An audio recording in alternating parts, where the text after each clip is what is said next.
Bertemu lagi dengan Miss Rani di pelajaran sejarah. Pada pertemuan kali ini, setelah mid semester, kita akan belajar bab 3. Bab 3 ada di halaman 33. Silahkan kalian persiapkan buku paket kalian masing-masing sebelum kita belajar ya. Oke, sudah dipersiapkan buku kalian masing-masing. Sekarang kita buka buku paket kalian masing-masing di halaman 33. Nah, materi di bab 3 ini kita akan belajar tentang cara berpikir diakronik dan sinkronik dalam ruang dan waktu.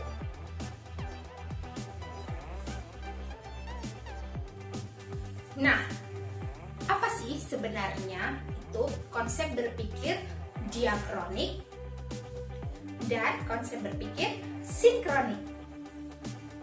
Jadi, konsep berpikir diakronik dan sinkronik adalah dua konsep yang sebenarnya sama-sama penting diperlukan dalam pembelajaran sejarah. Kenapa? Kira-kira kenapa nih konsep berpikir diakronik dan sinkronik ini penting dalam pelajaran sejarah? Nah, pentingnya belajar dengan konsep diakronik dan sinkronik ini ternyata memberikan manfaat dan tujuan tertentu. Yang pertama, tentunya kalian dapat memahami peristiwa-peristiwa sejarah yang sudah berlalu.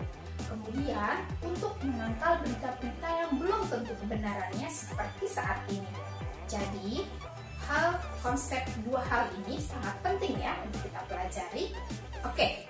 Untuk lebih jelasnya, Miss akan menjelaskan materi lebih lanjut. Oke, Miss akan menjelaskan tentang pengertian diakronik terlebih dahulu. Diakronik merupakan berasal dari bahasa Latin yaitu dia dan kronos. Dia artinya adalah melalui atau melampaui, sedangkan kronos artinya adalah waktu. Jadi, diakronik adalah memanjang dalam waktu dan terbatas dalam ruang. Hal ini menyangkut peristiwa-peristiwa yang sudah terjadi ya. Konsep diakronik. Konsep ini adalah konsep yang secara intinya adalah mengenai menjelaskan suatu peristiwa sejarah secara kronologis. Apa itu kronologis? Kronologis adalah mengurutkan suatu peristiwa yang telah terjadi berdasarkan urutan waktu terjadinya. Jadi, dalam hal ini intinya kronologis adalah mengurutkan. Oke? Jadi, konsep diakronik dan kronologis ini adalah sama karena mereka konsepnya adalah mengurutkan. Mengurutkan apa? Mengurutkan waktu terjadinya peristiwa. Oke, Miss ambil contohnya.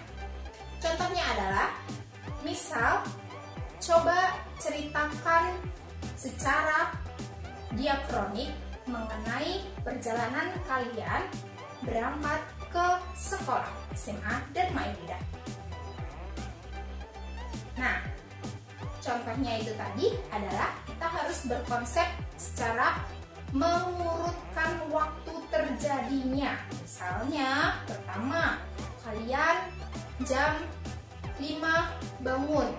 Lalu, jam setengah 6 kalian mulai mandi, sarapan, dan berpakaian seragam sekolah. Kemudian kalian pukul setengah 7 berangkat ke sekolah.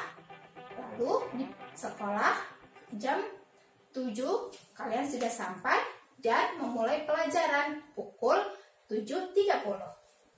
Nah, pelajaran pertama mungkin bisa diisi dengan pelajaran bahasa Indonesia, sejarah, kemudian matematika, dan sebagainya secara berurutan. Itu merupakan salah satu contoh konsep kronologis atau sesuai urutan waktu terjadinya peristiwa.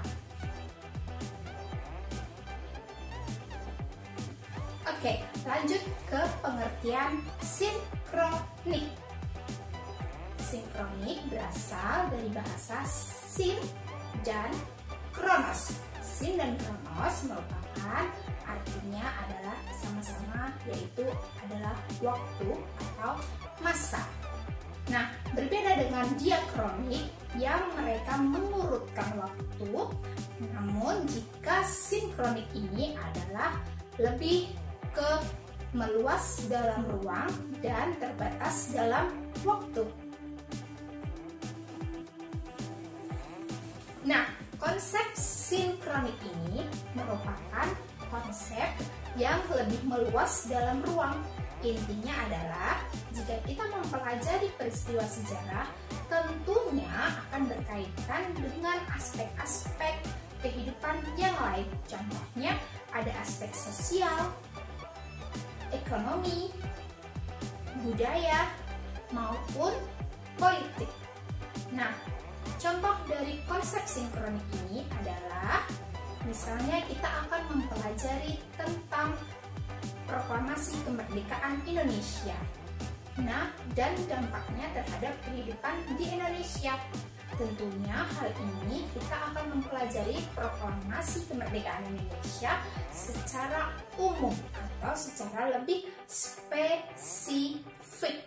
Jadi, inti dari konsep sinkronik ini adalah mempelajari peristiwa sejarah yang lebih kompleks atau lebih spesifik.